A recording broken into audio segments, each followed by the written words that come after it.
On behalf of Carers New South Wales and the Institute for Public Policy and Governance at the UTS and the Department of Communities and Justice, I'd like to welcome you to the first webinar in our webinar series, Supporting Carers in the Workplace. Thank you for joining us. It's great to have you with us. I'd like to begin by acknowledging the traditional owners of the land on which we meet today. I'm coming to you from the lands of the Gadigal people of the Eora Nation, and I pay my respects to elders past, present and emerging, and to any Aboriginal people who are with us today. And I'd like you all to pause for a moment just to acknowledge the traditional owners of the various lands on which you are all present today, so that you can pay your respects to elders past, present and emerging as well. In introducing this session today, you are probably all aware that the Department of Communities and Justice has a carers strategy, Caring in New South Wales 2020 to 2030. What we're going to focus on today is priority 3 in that strategy. And this is the priority that ensures carers have improved financial well-being and economic opportunities. A carer is any individual who provides care and support to a family member or friend who lives with a disability, mental illness, alcohol or drug dependency, chronic condition, terminal illness, or who is frail due to age. This priority is about making sure that those people have improved financial well-being and economic opportunities. And you might ask, why has this become a priority in the Carers New South Wales strategy? This is because we know that there are significant costs associated with being a carer. These can include transport, medical costs and loss of income. Carers are often unrecognised and uncompensated. This has a long-term impact on their financial independence. Primary carers' labour force participation rates are more than 20% lower than the general population. And the median weekly income of carers is significantly lower than that for non-carers. And many carers leave paid employment either permanently or on a part-time basis to become carers. So you can see why this has become a big priority for all of us that are involved in the business of supporting carers. So today's webinar will explore some of the things that make a difference for supporting carers in the workplace. You're going to hear from 3 absolutely fantastic speakers today. You're going to hear from a carer, Jeff Warnick. Jeff is a carer with over 20 years of lived experience in various caring roles, who successfully obtained a Certificate 3 in individual support via the TAFE New South Wales Carer to Career program. Backed with his formal qualification, Jeff is now looking at options to work part-time through his retirement as a disability support worker. Our second speaker is Kim Brow. Kim is the manager of the Sydney Local Health District program.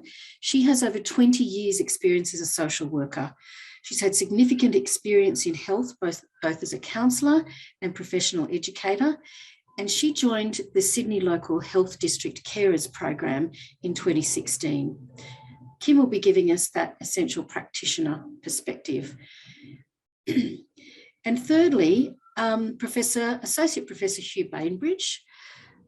Professor Bainbridge is an Associate Professor in the School of Management and Governance at UNSW's Business School. He currently teaches Strategic Human Resource Management in the Undergraduate and Masters of Commerce programs at UNSW. And he's in his role as the School of Management Postgraduate Research Coordinator.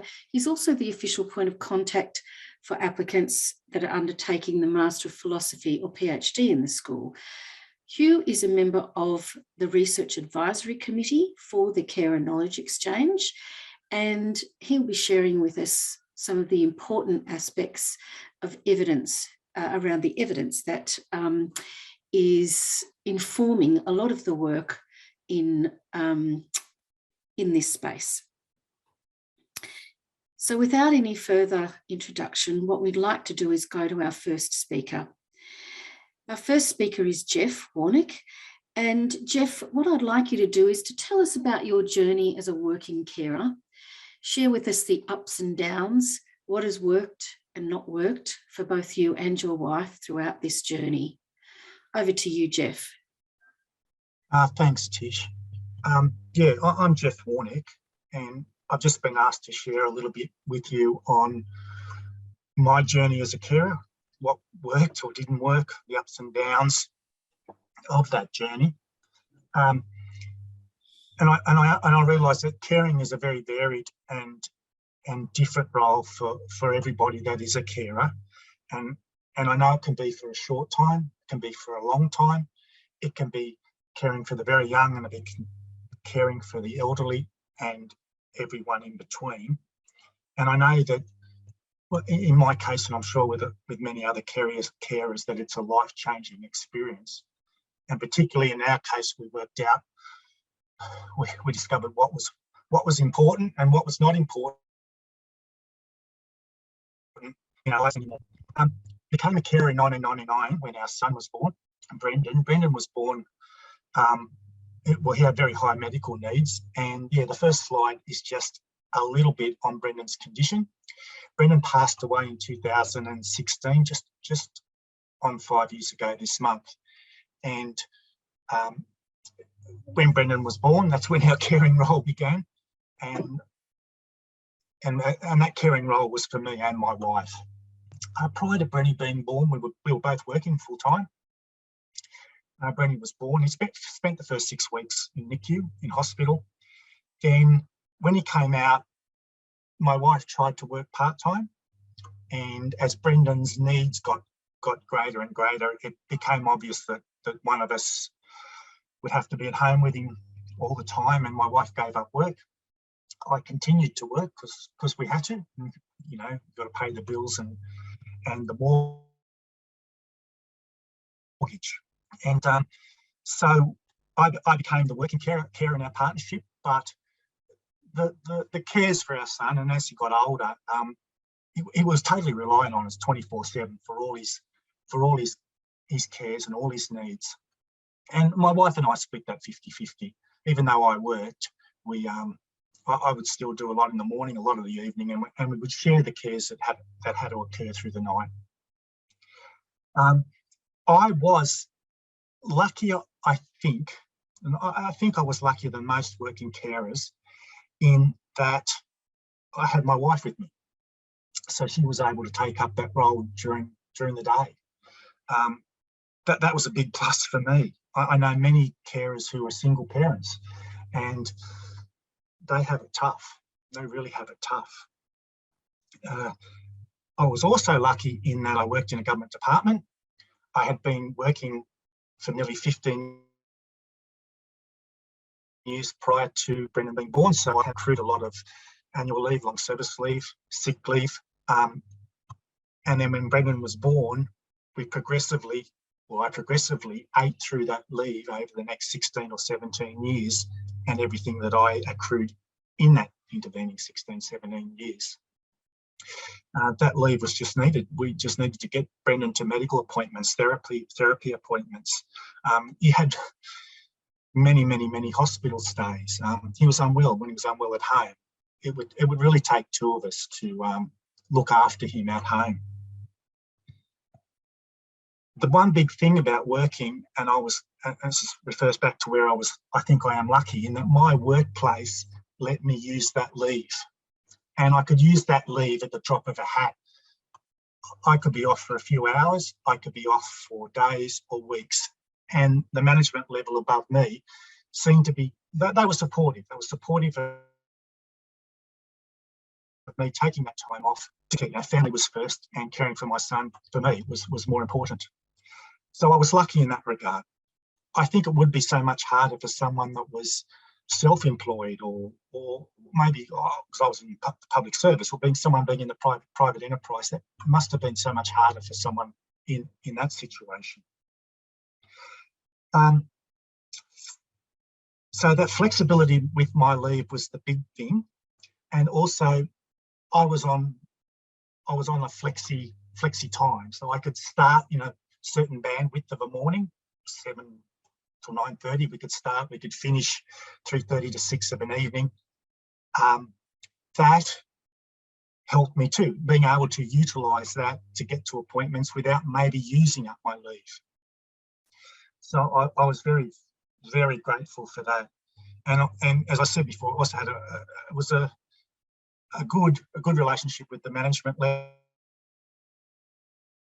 They were supportive of me. I don't think in those early years there was ever any formal policy for carers that were employees, but that didn't matter in my case. They just let me have the time off. The downside was that the work I did was not done by anyone else. So when I did come back to work, that's where I would just have more work, which wasn't the best at some times, especially with the stresses if you're worried about Brendan. The other thing that worked for us as a working carer was respite.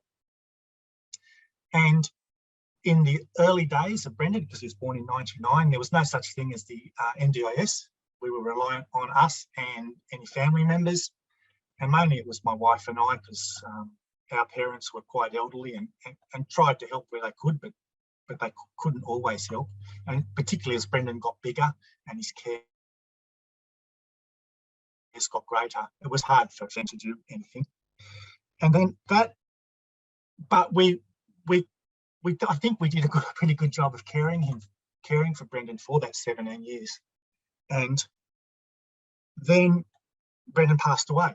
So that was a life-changing moment in itself, in that for nearly 18 years, your day is very structured. I think if you look at those other slides again, you can see that there were certain things that had to be done all through the day and through the night.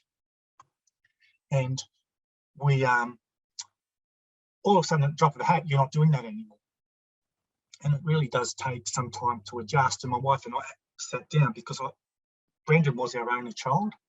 We didn't have any other children, and we didn't know what to do with our lives after we lost him. So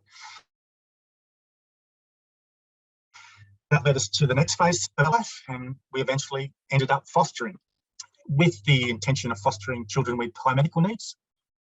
That's not how it worked out initially. I've never had a teenage daughter before, and that's caused a whole new set of problems. She hasn't got any special needs, or I think probably any child in foster care does have special needs in a way.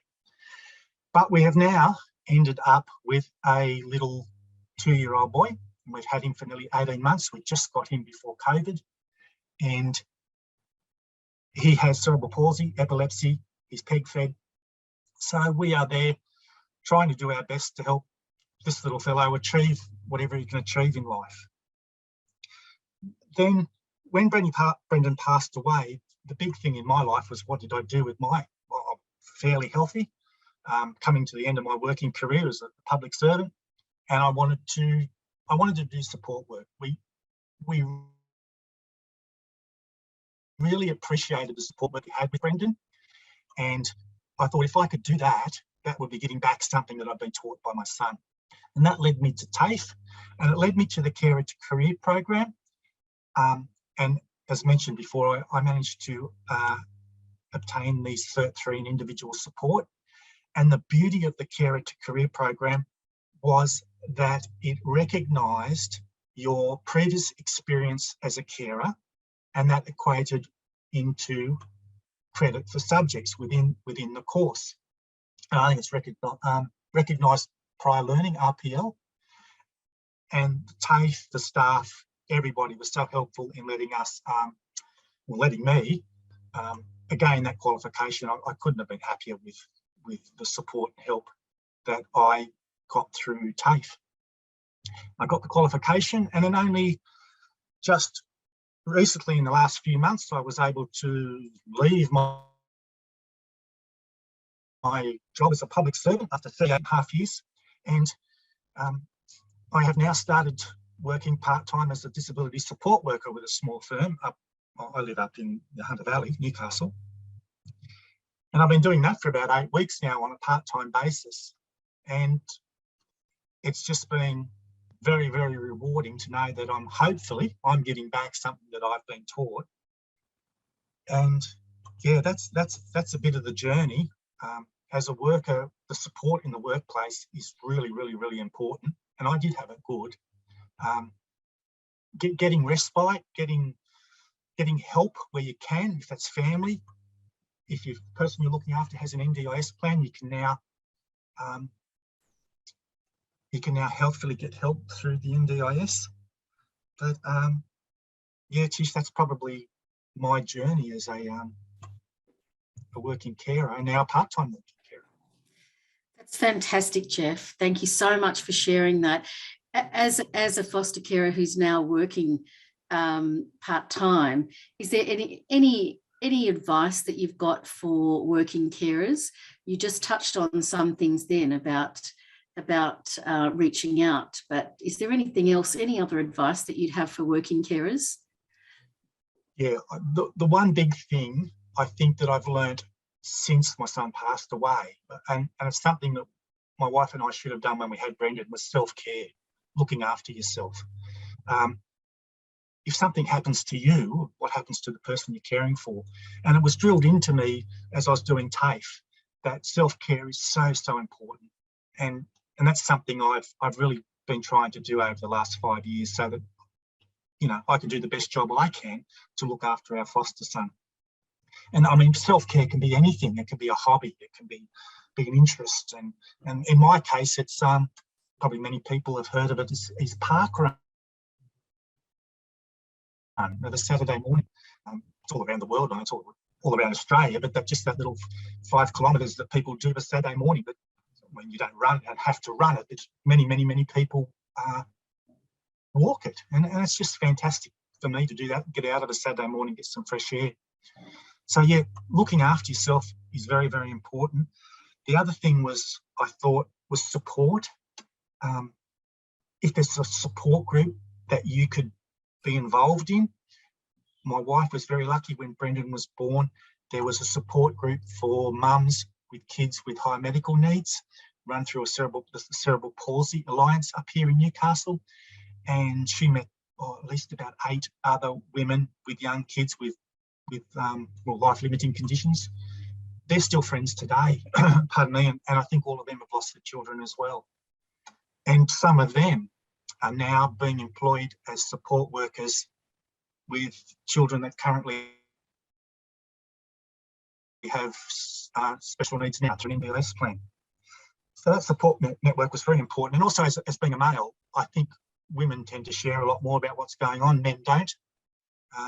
And we used to get respite with Brendan through it's the best place in the world, I think. It's a little hospice and respite centre. It's based in Manly. It's called Cottage, and it's there for kids and their families who have life-limiting conditions. And we were lucky enough to go there, and that was our holiday. We'd go down with Brendan, and Brendan was cared for by the nurses and doctors and staff at Cottage. All his medications were given, his cares were given, but we were there with him. And we just got a little bit of a break from that as well. But I met other dads through there, and we did camps together. And even now there's a WhatsApp group for those dads, and we keep in contact with each other, and the birthdays of our kids are remembered, the days they passed away are remembered, our birthdays are remembered, and if someone's feeling down on that particular day, they just post on this WhatsApp group, and everyone's talking to them and trying to support them as best they can. And I think probably the last thing that really helped us was we made sure we had a really good medical team with Brendan. And of course, our medical team was at Newcastle, so John Hunter Children's Hospital. We found that hospital really, really good. You know, we had what we thought was the best paediatrician. We went through a few before we found him. We had the best paediatric neurologist. The respiratory team was great. And also the thing that we found really, really great in the last few years was being involved with the paediatric palliative care team. And I was very reluctant to be involved with that team when we first came into contact with them, because I knew my son had a life-limiting condition, but I didn't think the end of life was going to be very close, but I soon found out that belonging to the palliative care team was to help you on that journey. It's not just there for that particular time right at the end. Yeah, so it's look after yourself, get a supportive group of people around you, and have a great medical team. Yeah. Thank you very much, Jeff. Thank you so much for sharing your experiences. I can see that your story has resonated with a lot of people listening in today already. So thank you very much. We're going to move now to hear from Kim Brower. Kim, as I said, is a manager with the Sydney Local Health District. Now, Kim, welcome today. And the Sydney Local Health District has made fantastic inroads as an employer who prioritises the needs of employees who are carers.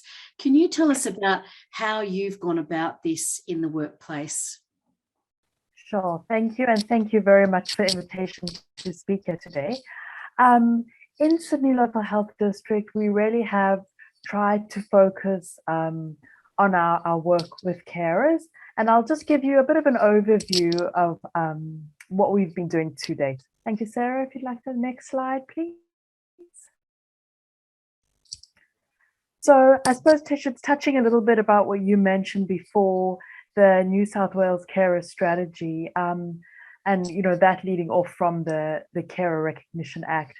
I think one of the things that's been really useful in the district is to have a solid understanding of the landscape that we're in relation to carers. And we can see from the progression from the Carers Recognition Act, there has been mention of working carers and the importance of supporting carers in employment.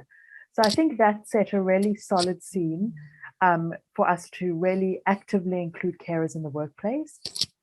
In New South Wales Health, we had the key directions document in 2018-2020, which really put some plans into action, the requirements of the Carer Strategy and the Carer Recognition Act. So that was a huge benefit for progressing our project, because the third key direction is supporting employees who work for health. So knowing your landscape is really good for I suppose, the credibility of pushing the agenda forward. Also knowing your own workplace's policies. So our strategic plan focuses a lot on our employees, as well as our district workforce strategic plan. The new one is just in development.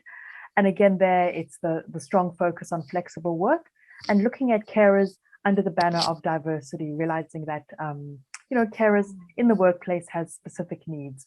So just being really aware of all of this so that you can use it to, I suppose, jump off when you're trying to start your program or your movement towards supporting carers. Thank you, Sarah. So I thought I'd just go through our journey, because I thought that would be the best way of really showing you the process. It has been a fairly long journey, but looking back, we have had some good achievements. So if I start off, Sarah, in 2019, so that was in Carers Week, 2018, where we started initiating a strong focus on staff carers. So in health, there is that focus on carers anyway. So it was using that as the start point.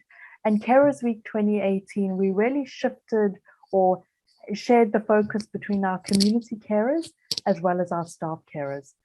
So the first thing we did was launch our staff carer survey to get a sense of where our carers were at in the workplace of juggling work and care.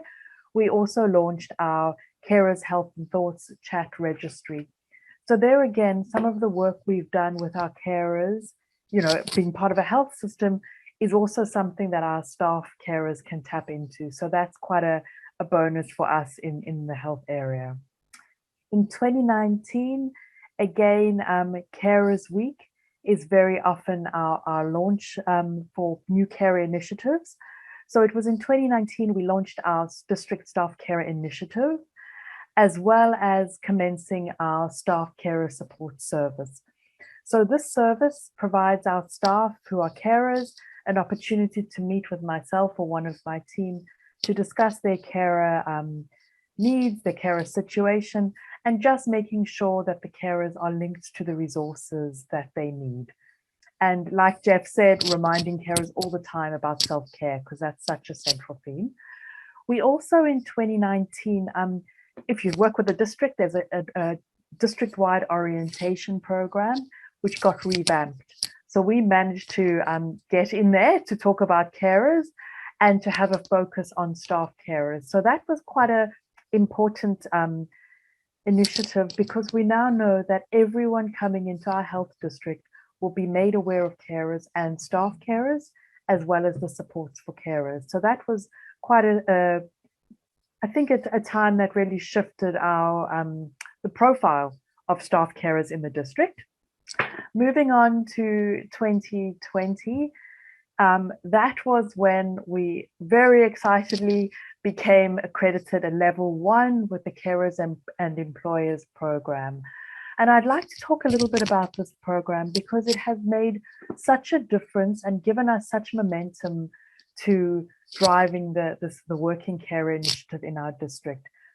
Through this program, Rachel Matheson, is the manager of the program, and she was a great support before we got the accreditation, meeting with her, discussing what we were doing, getting some pointers about what we could maybe expand on. The accreditation program is I found a really useful process because it's not overly onerous, but it made me really pull together all the bits and pieces throughout our organization that we were doing for staff carers. So that was, really beneficial to me as managing the carer program. And again, everyone loves accreditations and organizations love getting accreditations. So it really helped put carers on the agenda. And again, once we received the accreditation, it was obviously celebrating that and again, highlighting staff carers. So anywhere we can highlight staff carers and working carers, and what they have to manage and what they do manage to achieve incredibly is a great opportunity for us. Carers Week 2020, again, a huge focus on staff carers. We interviewed staff carers to hear their stories of how they were managing things. And we also had the launch of our flexible work guidelines, which is hugely significant. As Jeff said, it was huge. He spoke about how important it was for him. And the fantastic thing about our flexible work program, guidelines, is that it takes the relationship aspect or for carers. So anyone is eligible to get the flexibility.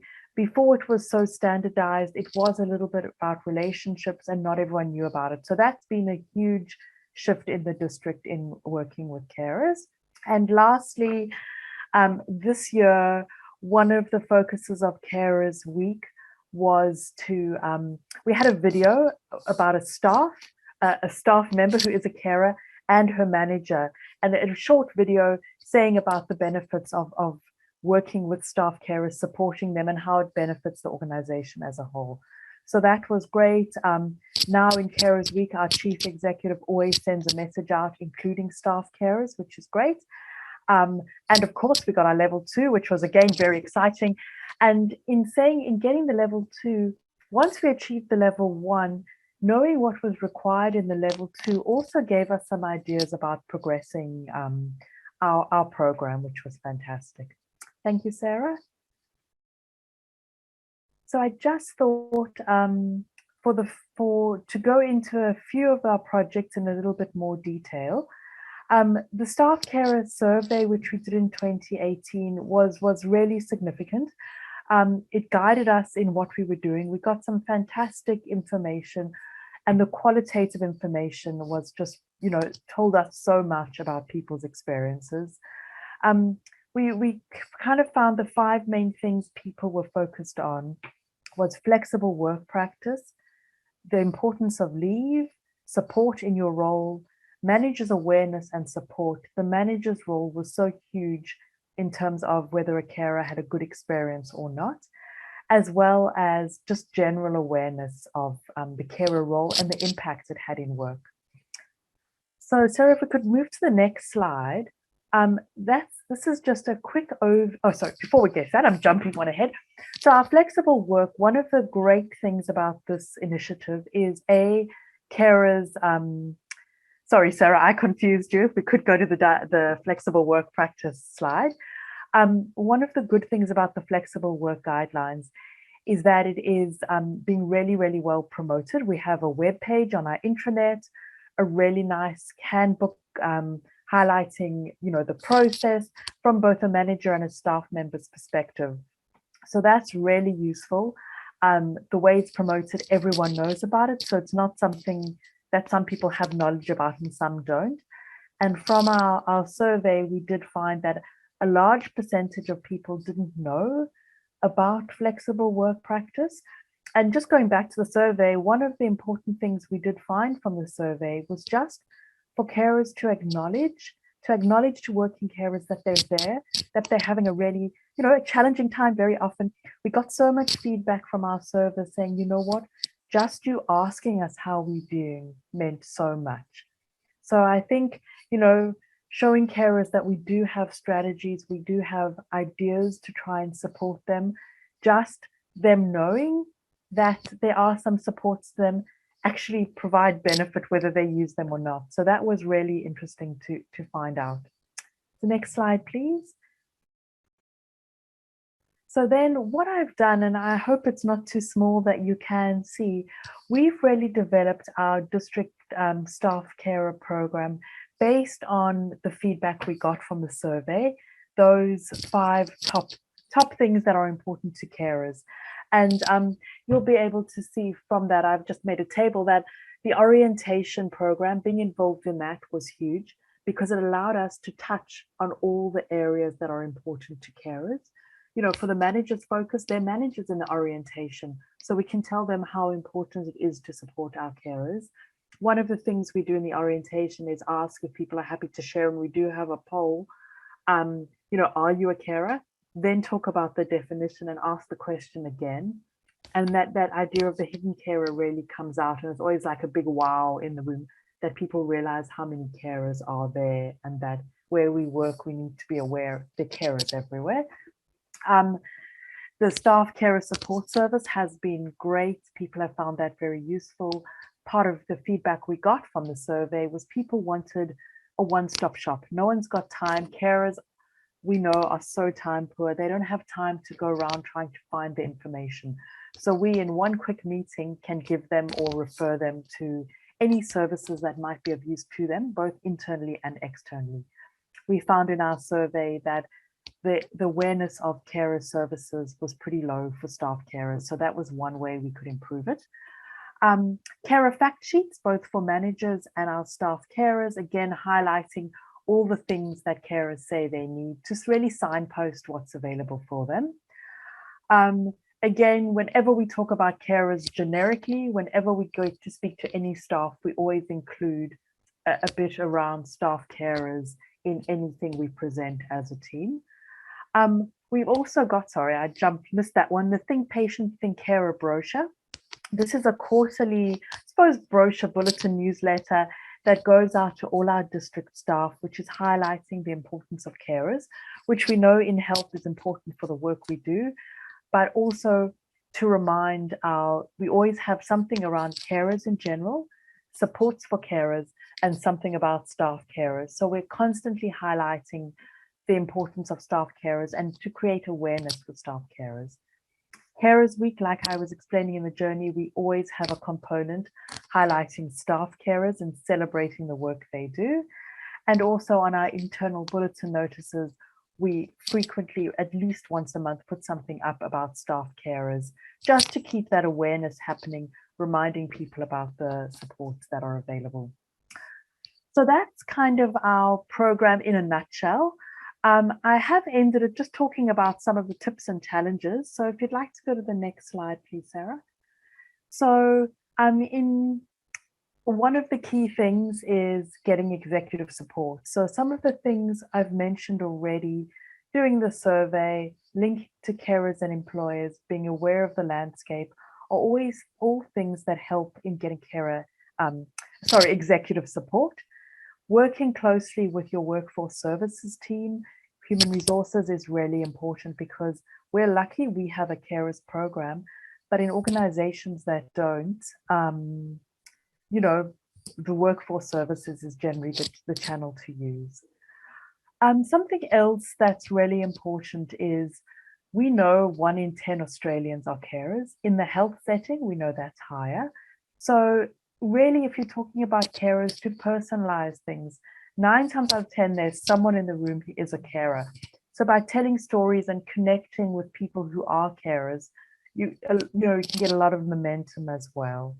And using existing programs. So we've piggybacked on the carers, program for our community carers, but, finding something that you can jump off, launch the program from is really important. In terms of challenges, one of the huge one we found is actually accessing our staff carers. Often people are hidden carers. They don't acknowledge that they are carers, and that can be the people in the workforce, the managers, executive, but also the carers. So it's that carer awareness is so important. Again, referring to what Jeff said about self-care, carers are often resistant to put themselves on the agenda. So lots of work with self-care. And in the workplace, there's still that fear of discrimination. So to just be mindful of that, not asking people to declare themselves as a carer if they're not comfortable to. So Trish, that's a bit of an overview of our program and where we are at the moment. Thanks very much, Kim. That's great. A lot of really interesting things there at the end, those tips in terms of advice for employers who are looking to become more, I suppose, more focused on how to support workers, employees who are carers. So thank you very much, Kim, for that. We're going to move now to our next speaker, who is Professor Hugh Bainbridge, who I introduced earlier.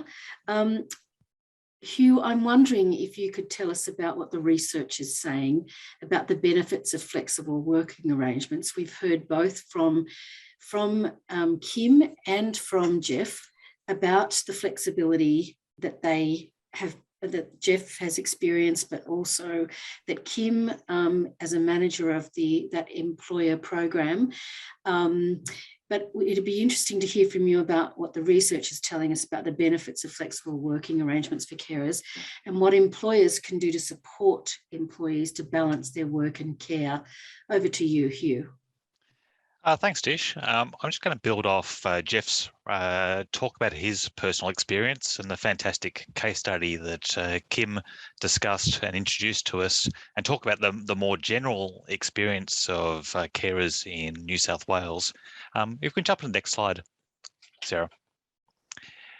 I guess when we think about how to combine sort of work and non-work things, we try to obviously reach for the benefits, and those benefits are obviously financial, as Jeff indicated. There's some benefits in social contact and avoiding that isolation. There's also the benefits of just getting outside the caring role and taking on interesting jobs. But obviously work is also a source of time pressure and could potentially be overloading. So we want to construct a situation where we have access to support to get those benefits. Now, when managers think about work and family, they're typically thinking about the traditional sort of parental childcare responsibilities, and they'll reach for one of sort of 3 levers to help. This could be in the form of flexible working arrangements. It could be something which is about social support, interpersonal support at work. And also there's things that go on outside the work. Organisations will provide referrals to websites and to outside support groups, all in a way to try to better support their employees' family responsibilities. But a lot of what we know so far sort of deals with that sort of typical parental childcare situation. That's what we think about as family, or organisations think about as family. And we really don't know a lot about, or we don't have a lot of an evidence base to speak to the specific experience of carers and whether those sorts of things also help carers as well. So I'm just going to introduce very quickly 2 studies which draw upon the Carers New South Wales surveys, which are held every 2 years, and just speak to those 3 key questions I think that policymakers, organisations, HR managers and carers need to know, which is what types of, or does support actually help carers? What types of support helps the most? And how does that support actually help? So Sarah, you can just jump to the next slide. The first study, which I'll just briefly speak to, is, again, these are both Carers New South Wales survey data, basically gives us some real clear evidence that your caring demands, specifically the level of independence, the time that you can spend away from the person that you care for, does have work-related effects. It affects careers, we know that, and that does lead to more permanent situations where you're what we call underemployed. You're in casual sort of part-time jobs which are a little bit transient and they're not secure. They may not be high-paying jobs and they may not be particularly good quality work. And those underemployment situations then do affect people's well-being, their physical health and their psychological well-being. But the good news is that the support does help to break that pathway. The first one, which we have, that sort of social support from supervisors, from co-workers, that helps to disrupt or reduce the amount of career disruption. It makes it easier for people to get back into those highly rewarding, highly paid jobs. And similarly, a lot of the outside of work referrals to agencies such as Carers New South Wales and other bodies can also help to disrupt that career disruption as well, or help to reduce it as well. So there's 2 sort of really clear indications there that support helps and can affect people, improve people's well-being at the end of the day. Next slide. So I guess what that, to continue on from that study, even better, not only do we have a lot of evidence that interpersonal support and that outside of work support helps, but even better, the support helps the most the people who are most in need, the carers who are in the most demanding situation. So basically what this diagram says is that little pink line going down suggests that as the amount of support increases, people's disruption to their career decreases for the people who are the carers who are in the most demanding situations. So support helps those most in need, which is great. Next slide. Another Carers New South Wales survey data related study I just want to share with you. It deals with the more I guess, policy point of view of do flexible working arrangements help? And if they do help, how do they help? And we probably really want to know why or how these policies or arrangements work, because we really often need to build a case for introducing them. We want to be really clear that there is going to be a benefit. We want to know what that benefit is, and we also want to know why there will be a benefit, and that helps us to sort of advocate for change in organisations. Next slide, please. So another study that I was involved with Keith Townsend, building on that Carers New South Wales data, really illustrates, I think, clearly that not only are flexible working arrangements for carers beneficial, but they're beneficial in 3 different ways through 3 mutually supporting pathways. At the bottom, the light pink line, what we see is that organisations who do introduce these flexible working arrangements, that directly flows through to shape people's beliefs, carers' perceptions about how supportive their worker or their workplace is. And I think that's really good for organisations who are thinking about maybe flexible working arrangements as a way to build up an argument to be an employer of choice for carers. It's really good for those reputational arguments, if that's what shapes management decision-making about whether to introduce these arrangements. There's a sort of a reputational or perceptual benefit of introducing these arrangements. The second pathway, which we see is really positive, is that if those flexible working arrangements are made available, they actually lead to them being used, which is hopefully what you would expect.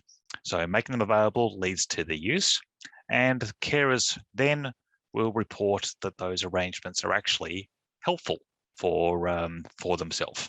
And again, that flows through to improve beliefs or perceptions that they have a supportive workplace. So there's a reinforcing pathway there.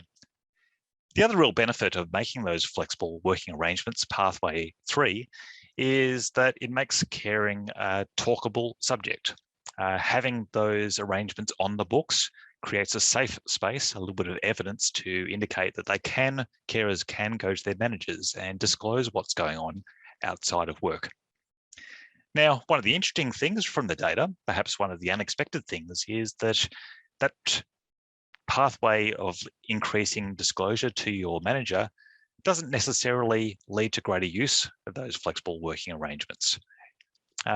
Instead, perhaps what's going on here is that by actually talking to your manager, those formalized sort of bureaucratic arrangements become a little bit less relevant, and you start to make sort of informal deals and engaging in informal negotiations about how to better structure your work and caring commitments.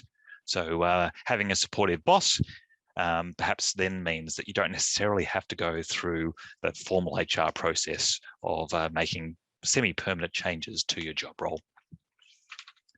And again, that flows through into eventually better perceptions about the supportiveness of your workplace. One more slide, please, Sarah. So in general, the 3 questions that I framed today's sort of conversation about what the research evidence tells us about caring and support. Does support improve carer outcomes? And I think it's really clear from both studies. It reduces people's disruption to their career. It helps to reduce underemployment, and it improves well-being. It's also really good because it helps to drive conversations between carers and their managers. It helps to increase use of those flexible working arrangements, and it makes carers feel more supportive or supported in their job. We also see a lot of evidence that lots of different types of support work for carers. There's the interpersonal workplace support. There's the support provided by external providers like Carers New South Wales. And there's also the formal flexible working arrangements. All these things help to contribute to benefits. And finally, I think those 2 studies give us an indication of why things are beneficial. And I think that's really important when we try to make that case for change, that we're not just saying, trust us, we can actually logically argue the individual steps that lead to beneficial outcomes. Last slide. So just briefly, what I'll just say is that what I presented today is sort of an isolated way about maybe how research can support the case for change. It is an example of researchers and Carers New South Wales collaborating to provide some research evidence. But what I'm really excited about at the moment is the Carers Knowledge Exchange as a forum, a structure where we can engage as researchers and policymakers and carers and advocates in a single place to really try to drive that evidence base to lead to good outcomes, because there's lots of things we don't know, and what I've presented is the sort of general case, but everyone has their own specific experience, and caring is very different, and we don't know a lot about the specific experience of particular carer groups. So thank you, Sarah. Thanks, Tish. Thanks, Hugh. That's really fantastic. There's been some interesting comments coming through while you've been speaking.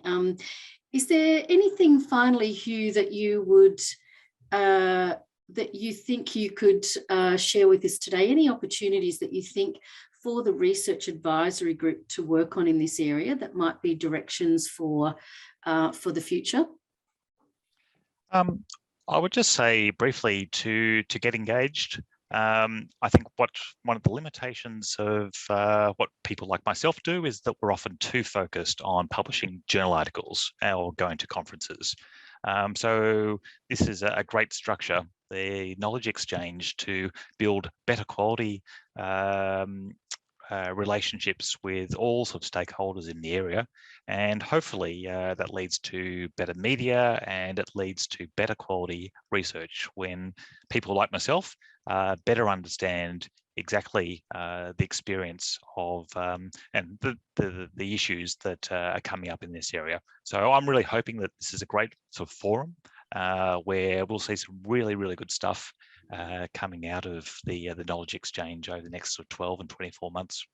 And as you said, that the forum that this provides for researchers and practitioners and carers to actually come together on the same platform to understand each other's perspectives and to share the information and the knowledge and experience that's coming from each of those different kind of perspectives is great. So thanks very much, Hugh. That was really, really interesting.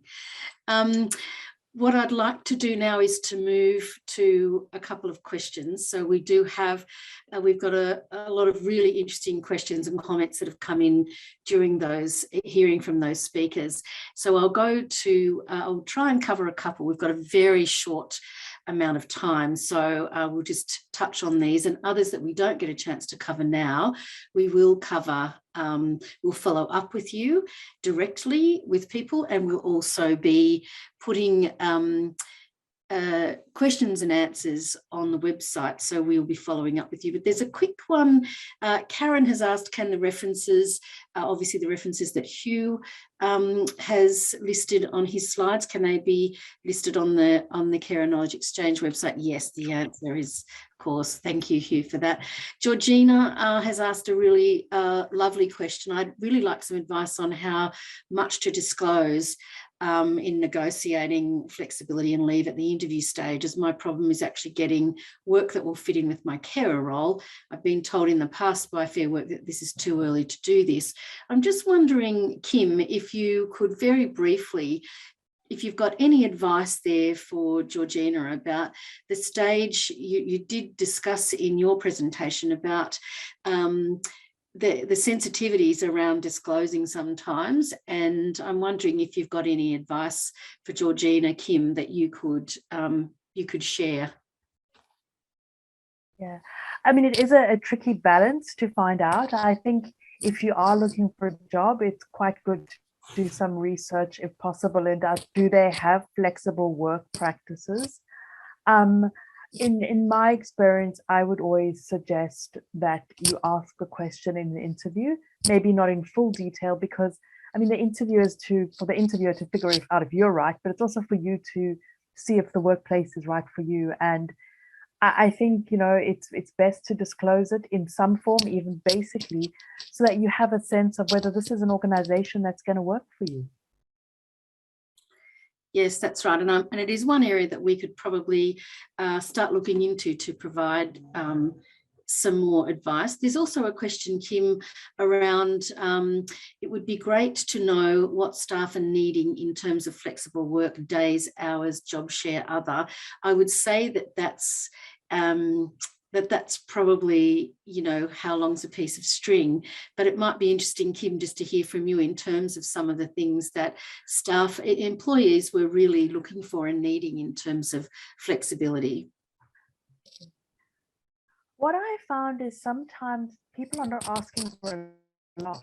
They might be asking a little bit of flexibility with start and finish times, you know, flexibility on really little things like being able to take calls, you know, those type of things, a little bit of flexibility in the days that they work. My experience is people actually, it's not dramatic, huge things they're asking for. It's just tweaking little things that can make the biggest difference. And again, it's hard to say exactly, but that's been anecdotally my experience. Yes, yes, that's really good. And there's also a question here, in relation to Jeff's point about self-care for carers, and do we have a list of ideas for self-care or some useful web links that we could email to attendees? Definitely that's something, we may not have that already generated, but it is something that we could definitely draw from our fantastic pool of carers, building on some of the ideas that Jeff spoke about today. And once again, we can look at building that up and sharing that with people. So that would be great. I know that Jeff there was a specific question for him around the support, what would have improved the support that he received during his experience, and did he feel that people were adequately trained to support him and to support you, Jeff. I'm wondering, Jeff, if you've got any comment there that you want to make about the support that you received, and whether you felt people were adequately trained to support you. In the workplace, I think it was more the informal support that I got that was helpful to me. In the early days with Brendan, I don't think there was much formal support for carers in the workplace back then, but informally I did get support. In the health system, in the hospitals, yes, we did get good support through that system, and through our doctors and the nurses and the palliative care team. That was quite good, yeah. Yes. That's great. Look, there are a few more questions and a lot of lovely comments coming in around the insights that people have gained from listening today. So if we haven't covered your question today, we will attempt to do that as a follow-up to this. And obviously we will have a recording of today's webinar if you would like to listen to it later or share it with anybody else afterwards.